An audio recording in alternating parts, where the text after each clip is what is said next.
This video will share with you the more technical details of citation and recommend the use of ZoteroBib. In the previous video on avoiding plagiarism, you learned that a good and necessary strategy of avoiding plagiarism is to cite your sources used. We also touched briefly on when you should cite. More importantly, citation gives credit to the authors who developed the ideas or arguments and gives sound background to the rigor of your research. These are part of upholding academic integrity. Citation should not be taken lightly. There are many aspects in citation that you may need, such as the styles of citation, which refers to the specific citation format of a resource. For a start, in this module GEH 1049, you will be using APA citation, and just remember the two components, in-text citation and the reference list. For a large part, how you cite depends on whether you are quoting, paraphrasing, or summarizing an idea from another author. This is the citation style guide that was developed by our NUS librarians.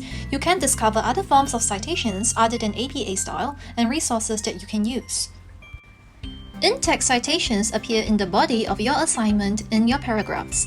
Wherever you quote, paraphrase, or summarize, or refer to another source in your paper, you must include an in-text citation. The fonts in red on the right side show how in-text citations usually appear in APA format. For every in-text citation you do, there must be a corresponding entry in the reference list. Now let's see how you can cite if you are quoting, paraphrasing, or summarizing.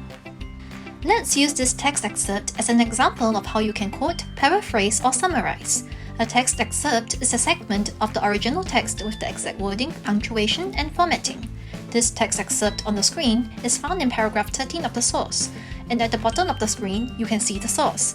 The source is a COVID-19 speech made by Prime Minister Mr. Lee Hsien Loong on the 3rd of April 2020, retrieved on 18th May 2020 from a URL that appears to be a government site.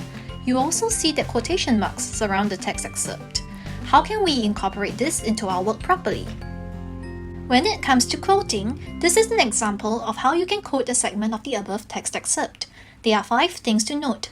Number 1, you must duplicate the exact wording, punctuation, and formatting of the original text segment that you quote. Number 2, you must use quotation marks to surround the quoted material. Number 3, you may use ellipses to designate omitted words, which are 3 periods or ... Number 4, you must provide citation in 2 areas, usually within the text body where you insert the quote. It's called in-text citation, and at the end of the assignment paper, called references. And number 5, for quotes, you have to include the exact location of where the quote was found in the original text. It can be a page number or a paragraph number. Next, this is an example of how you can paraphrase the text excerpt. Paraphrasing is useful when translating technical passages into layman terms. There are 5 things to note. Number 1, write using your own words as much as possible. Number 2, use wording and sentence structures different from the original. Number 3, put quotation marks around keywords or key phrases that do not depart from the original. Number 4, do not include interpretation or analysis within the paraphrased segment. Number 5, again, provide citation in 2 areas, in-text citation and references. Some common errors many students make when paraphrasing are: Number 1, changing only a few words does not equal to paraphrasing. It is still plagiarism. Number 2, keeping the same sentence structure and order of presentation such that it looks almost identical to the original. And number 3, misrepresenting what was actually said in your own words. While you are encouraged to use your own words, you need to make sure that you are saying what the author intended to say. Last but not least, summarizing. When it comes to summarizing, it is similar to paraphrasing but at a higher level. You can change the order in which the ideas appear. You quote exact wordings. You write entirely in your own words. You have different wording and sentence structures from the original. You do not include interpretation or analysis, and you must provide a citation in text and at the reference list. Now, let's see how a reference list works.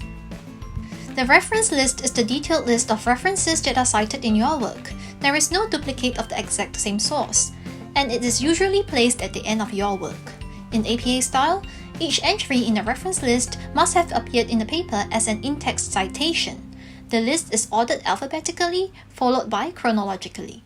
The right of the screen shows how APA style reference list looks like. Let's look at one example of how an online journal article is cited in APA style. Why are we learning this? It helps us to read the citation and get valuable information quickly, just like reading a home or office address. This citation appears at the end in the reference list. The various segments of the citation are color-coded. These are the typical segments for an online journal article citation, which includes author's last name and initials, date of publication, title of the article, title of journal that the article belongs to, volume and issue number of the journal, start to and end page of the article in the journal, and the digital object identifier or URL. If it were a book or some other material, the citation segments will differ slightly from what you see over here. We would also like to introduce you to a useful citation software called ZoteroBib, or also known as an automatic citation generator. This ZoteroBib is fully web-based on a web browser, and you can access it by going to zbib.org. The last part of this video shows a short embedded video of how you can use ZoteroBib. Thank you for watching.